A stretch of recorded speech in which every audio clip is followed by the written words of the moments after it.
Hello guys, good day at maraming salamat sa patuloy na panonood sa mga videos natin na dito tayo sa isang lugar na pwede nating ma-meditate yung buhay natin dito sa mundo. The Bible says in Hebrews chapter 9 verse 27, as it is appointed unto men once to die, but after this the judgment.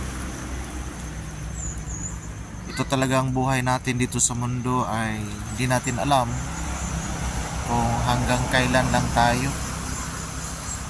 Someday we will stand before God and face His judgment, kasi wala namang forever dito sa mundo. Lahat tayo ay may hangganan.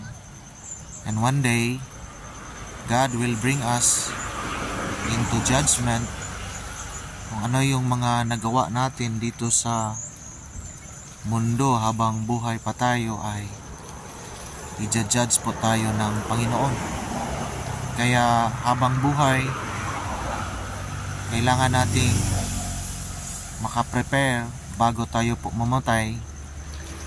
And the only way to have salvation is through Jesus Christ, because Jesus Christ died on the cross and paid the penalty of our sin, which is death, mga kabarya.